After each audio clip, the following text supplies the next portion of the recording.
கிறிஸ்துவுக்குள் அன்பானவர்களே, உங்களை சந்திப்பதில் மகிழ்ச்சி அடைகிறேன். ஏசாயா 40:11. மேய்ப்பனைப் போல தமது மந்தையை மேய்ப்பார். ஆட்டுக்குட்டிகளை தமது புயத்தினால் சேர்த்து தமது மடியிலே சுமந்து கறவலாடுகளை மெதுவாய் நடத்துவார்.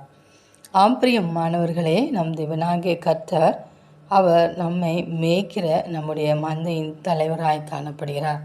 நம்முடைய வாழ்க்கையை தாவீது சொல்வது போல, கர்த்தர் என் மேய்ப்பராய் இருக்கிறார், நான் தாழ்ச்சி அடையேன் என்று சொன்னது போல, நம்முடைய வாழ்க்கையில் நம் பரம தகப்பனாகிய இயேசுவையே நாம் மேய்ப்பராக வைத்திருக்கும் போது அவர் நம்மை புல்லுள்ள இடங்களில் மேய்ப்பார்.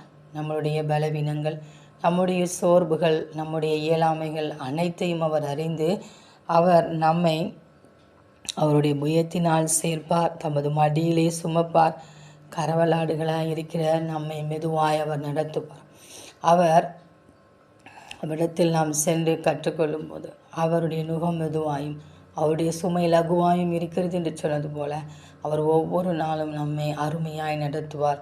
நம்மை முழுவதுமாக அவருடைய கரத்தில் ஒப்பு கொடுத்து விட்டு அவருக்கென்று நாம் காத்திருக்கும் போது, ஒரு மந்தையை ஒரு மேய்ப்பன் எவ்வாறு மேய்ப்பாரோ அதே போன்று, அதைவிட அக்கறையும் கரிசனையும் உள்ளவருமாய் ஒவ்வொரு நாளும் நம்மை வழிநடத்தி ஆசீர்வதித்து வருவார்.